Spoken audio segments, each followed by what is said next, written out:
Thank you, Reba, for having me. I'm so glad to be here. Great. So tell me a little bit about how you came to be a motivational speaker, because this is what so many people are struggling to do, to turn their hardships that they've received in their life and make something good out of it. How did you have that gift to do that in your own life? Well, I'm a God girl, so I should say first and foremost, God gave me the strength to do it, because it's not very easy to talk about some of the topics that I talk about, like molestation and being raped and things like that. So that's not easy at all. I didn't set out to be a motivational speaker or an author, actually. My high school guidance counselor told me, she's like, you should be a motivational speaker. And I was like, I don't want to do that. I told her, I want to go to college and be a CEO of a company. That was my initial dream. But she saw something there that I had no idea. And just as I was kind of just out sharing my story with different people, people asked me, locally to come to community centers or come to, different events they were having for young ladies and share my story. So that's how I started to be a motivational speaker. Interesting. That's fascinating. And I wonder what that high school guidance counselor saw. Were you going around, were you good with words, or were you always like trying to tell your friends to cheer up? And what do you think got her to see that in you? I think it may have been she knew my story, and she knew that I was taking care of my two younger brothers while I was in high school, and I had my own son, and she could see that I had strength, even though at that time I didn't know that I had the strength. I was just living day by day trying to get through, just trudging through. And I think that she saw, Yolanda, you have all of these struggles, but yet you're still in school. You're doing right by your son. You're raising your brothers. And I think that that's what she saw, and she knew that my story could help. I agree. It's so incredible when we see somebody who's faced so much hardship, and yet they can come out, on fire and glowing and positive, and it's so individual how people deal with what life hands them. Mm-hmm. Some people sink under the weight of it, many people, Mm-hmm. and some people have the strength to, so where does your strength come from? God, I know. Definitely God, but my grandparents gave me a strong foundation. And I'm human. I have my days, for the past couple of weeks, I have been really going through a very difficult time. I'm a small business owner and author, and I left corporate America a little over a year ago, and my finances aren't what I'm accustomed to, and that has been very difficult for me. I pulled my sciatic nerve, and I wasn't sleeping, and I was having, issues. And so I got to a point where I thought I was losing my faith. And I was in tears for days, literally. So I'm human. I have those times where I don't know that I'm going to make it through. But it is my faith in, the people that are around me. Everybody rallied around me and they said, Yolanda, you've been through worse. You can do this. You can get through this. And so at some point, the light bulb came on, and I was like, you know what? I can get through this. I will do this. And so I had to motivate my own self and be my own champion. Absolutely. Right. Well, actually, I in that little teaching, it's what I mentioned is when you try to do something, when you want to claim that birthright, because we all have these dreams from when we were children of like how great life is going to be, and how fantastic we're going to be, and how much fun we're going to have, and sometimes that really gets knocked out of us. But when we try to claim that happiness, all those little gremlins that are, telling us you can't do it, they're going to get, in our face. And one of the things I always say is, why is this happening to me, but why is this happening for me? Mm-hmm. So when we look at it like that, you can say, okay, what is this doing for me? So if you were to look at this like that, what was the lesson in what's been happening to you recently? The lesson is I have, a story, and I have books and products that are changing people's lives. And so anytime you're changing someone's life, you're going to come against those gremlins, like you say, and they were getting louder and louder. But the lesson for me was I had to realize, first of all, you ignore those voices. Again, go back to my faith. And so what I did was I created myself a little war room in my bedroom. And so I go there every day and I pray, and that gives me a calm to get through this situation. But the biggest lesson for me was, Yolanda, no matter what, believe in Yolanda. Yes. And so I'm believing in Yolanda. Exactly. And so the gremlins, as we're calling them, they can come up in the form of lack of confidence, or they could come up in the form of financial hardship or whatever. But any of those you can overcome. Yes. And you have to. You have to. In this life, you have to overcome them. You can't, if you allow it to take advantage of you, I mean, it could end up in suicide, or you losing yourself in all of that. And so, like I say, I am human, but in my humanness, I had to understand that there is a greater power, and put my faith there, and change my focus. I changed my focus. So my focus is not on the money now. My focus is now back on what I need to get done. So I come into my office every day and I work. Yes. Yeah, and that occupies my mind as well. Well, I want to recommend a book to you, which is happens to be my book. Okay. The Little Book of Manifesting Big, because my previous guest and I were talking a lot about the feminine way, and I just want to offer it to you and after she left, I thought that maybe we're talking how like that masculine model of work isn't always going to get us where we want to go, and that there might be also like a more feminine way of being open to the universe for what we need, or asking, like you do. Prayer, I think, is a very like in that form of, let me receive this miracle of what I'm needing. And so I want you to read that book, because I think it's going to have a lot of really fun things for you. And I have this copy, and I have also an unillustrated copy. It's very inexpensive on Amazon, so get that. Okay. So how can I help you today? I want, this is your time. I don't want to, just sort of, I know you know so much, but what is there going on with you that I can help you with? Well, like I say, I am just in a place where I feel like I'm lost. Although I have, so much going on the business side, even on the personal side. But earlier this week, someone very close to me, someone that I thought would always have my back and would push me and say, go get it, do it. And they told me, give up, go back to work. And it broke my heart. It absolutely positively broke my heart. And I'm struggling. I am trying to get past that. And it's very difficult. Yes, I can see how heartbreaking that could be. Yeah, it is. And so, I have issues with family. I have stood by my brothers. I raised two brothers, and then I have one, and I don't know. I think it feels to me that like my birth mother has made him choose between he and I. She and I don't have a relationship. And I never put him in that position to choose, but I feel like she's made him choose, and that's not fair, So I'm also dealing with that. So a lot of this has to do with, I guess the word is acceptance. Mm-hmm. And yes, that's, I would say yes. Yeah, that's very hard, because people sometimes really disappoint us. Mm-hmm. And there's just, it's them. It's not our problem. It's not our fault. Not your fault. You did your best for your brother, that's for sure. And she's his mom, so she has a very strong pull with him.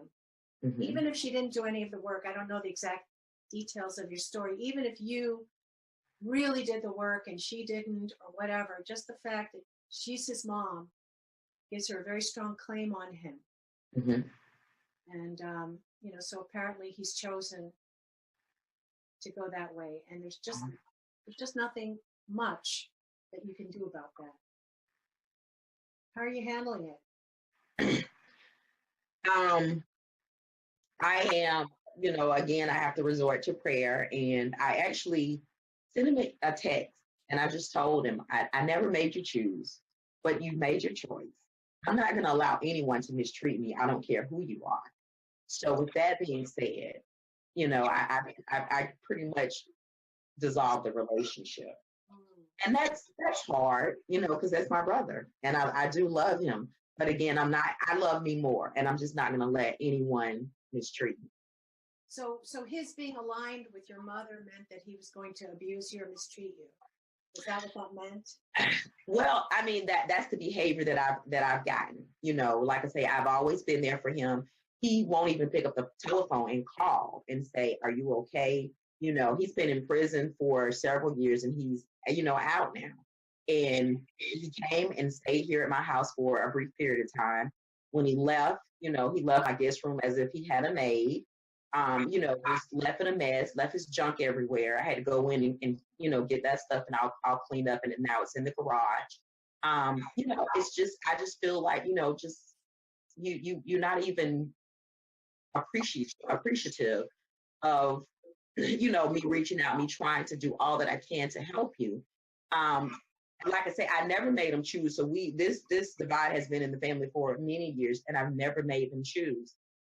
But in my mind, you've made the choice because you have discommunicated with me.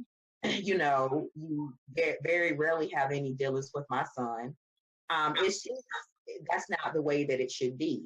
No, I have just a small suggestion. It's nothing profound, but I'm just wondering if instead of saying, your actions made the choice, which perhaps they've done. I mean, he certainly has made a type of choice, but is there a way that you can stand your ground, appreciate yourself, love yourself, and protect yourself, but at the same time say, the door is open if you want to be respectful. The door is open if, whatever your needs are. You need it to be a reciprocal relationship where he calls you and says, "How are you?" He needs to know this is when the door is open if things come. I guess, and I'm sorry for the dog barking in the background. Because we've been there and the door has been open. And I guess, well, I don't guess, I know if he approaches and has that type of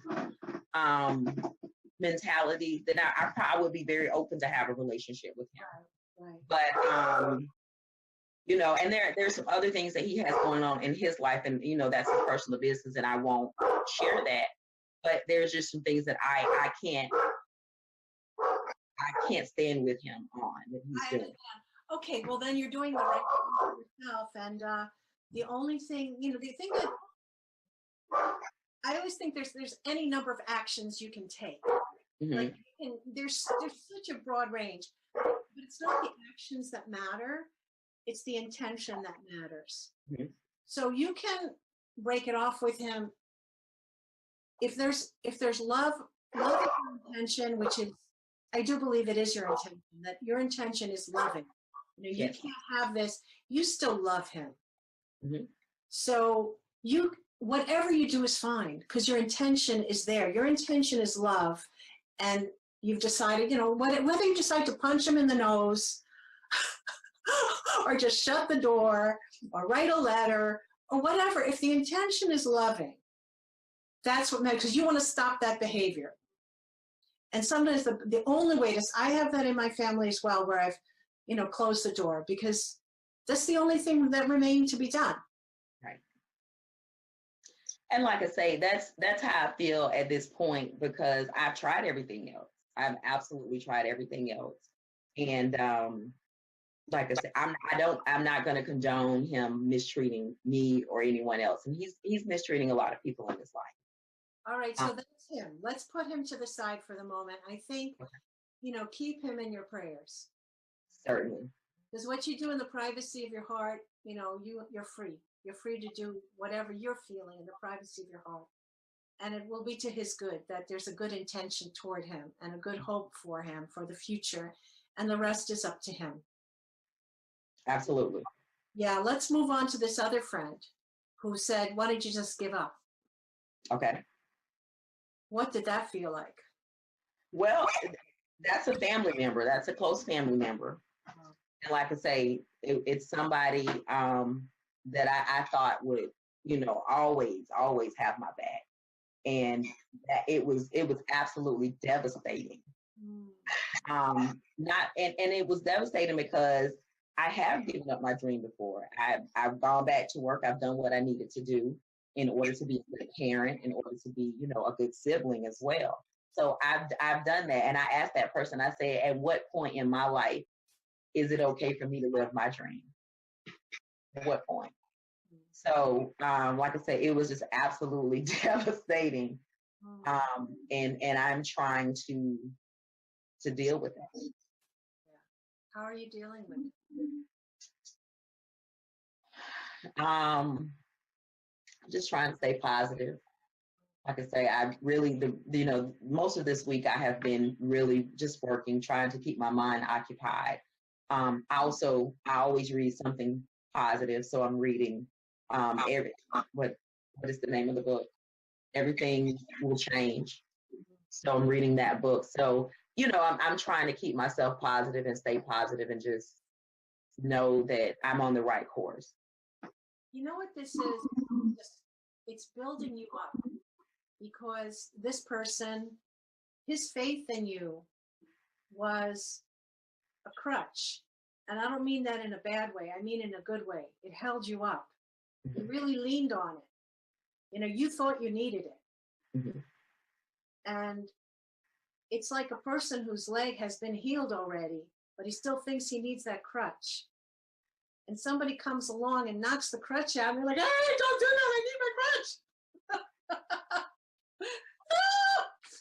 But you know what? They put the weight on their leg, and they're like, whoa, I guess I really didn't need the crutch. Right. You're absolutely right. You are absolutely right. And I've just been going forward, because I don't need the crutch, but it still hurts. It still hurts. I understand. I understand. There are things that we want, that we dream. It's like our fairy tale version of life would have it be this way, right? Mm-hmm. But it doesn't always happen like that, unfortunately. You are absolutely right about that. It does not happen like that. I'm living proof of that, Reba. Living proof. Right. So what are we going to do with these people that disappoint us? Oh. Well, like you say, we're going to pray for them. But for me, I'm not going to allow anybody to make me not be Yolanda. I'm going to be Yolanda regardless. And I just told him point blank, I'm not going back to work. I am going to, see my businesses. I am a survivor. I've always been a survivor, and this too shall pass. I'll get through it. So, back to the question, why is this happening for me? Well, this is a gift. It is a gift. And it's thank you for providing this gift, because he was in the position to provide it. Mm-hmm. You're absolutely right. And it is a gift. And I look at it like that. Like I say, the first day or so, this happened on Monday. So the first day or so, it was just pure hurt. I couldn't do anything but cry Monday evening and pray. And then on Tuesday, I realized that, like you say, it is a gift, and I have to accept the gift and find a lesson in it. So that's, I'm still looking for the lesson. I think I have it, but I'm still looking for the lesson. Like you say, the crutch, but I think it may be a little bit more than that as well. So I'm waiting for God to reveal the rest of the lesson. But regardless, I'm still breathing. I'm still here. So, I'm a survivor. I'm going to keep fighting until I have no more fight in me. Right. And there's the gift of knowing your own strength, because you thought you needed that. And he needed to do this because, like I said, he was in that position that you're leaning on him. He needed to do that. He was the only one who could, because he's the one you were leaning on. I mean, not him, but his faith in you gave you wings. Mm-hmm. And I understand that. And it's really beautiful that he did that for you for so long. is fantastic. It's wonderful. It's beautiful. And now it's like a mother bird. I mean, I'm not saying he's like a mother bird. It was, what am I saying? It's like a mother bird will push the chicks out of the nest. You know, it doesn't feel that friendly. Mm-hmm. But it is for their best interest. Yeah. So like I say, I'm holding on. I'm learning as I go, and I'm sure it'll all work out. I know that it will. It will. You're going to be so over this, and in a year you'll look back and go, I can't believe I got so upset about that. What was it? I can't remember. You know. Did I think I need it? No, I'm fine. And you're going to find lots of inner strength, and you're very wise to go turn to, the books that inspire you, and other people maybe that reinforce, and you have a support system around yourself, which is good. And just keep building that up. I certainly will. Yeah. Well, I do see how beautiful and strong you are, and how important your message is. Many people go through abuse of many kinds, and it's so important to have people that have survived it and came out the other side of it and can reach to people who are hurting and suffering and help them through. So the work that you're doing is unimaginably important. Well, thank you. I will continue to do that work. And like I say, I just want people to understand I'm human. I cry, I bleed, I have bad days as well. And I think, a lot of people they see me and I'm always, motivational, but sometimes I need somebody to motivate me. And I'm just a real person. I think it's fantastic. And I know we need to wrap up. Chris is probably jumping up and down in his seat going, come on. But, it's so funny because that's where the last guest and I were also ending up with a different feminine model where we don't always have to be so strong, so tough, so hard, so defended, so perfect looking all the time. And right. It's just, I think we're doing a real kindness to the world to show, yes, I have these gifts. Yes, I have so much to offer. But yes, I'm also vulnerable and flawed and struggling. And the way I put it is I'm also on the path. I'm on the path of self-love.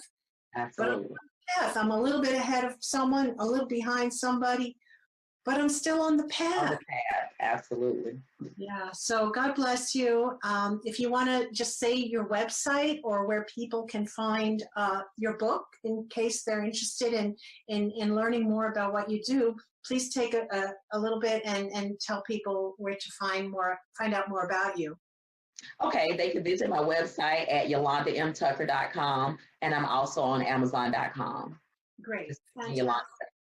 Fantastic. I want to thank you for being my guest on the show, Yolanda. It's been fantastic and such a privilege and honor to have you here, and I wish you the best, and especially I wish you a lot of healing and love and support through this tough moment that you're going through, and I know you're going to be fine through it, and you're going to really see the gift of it in the end.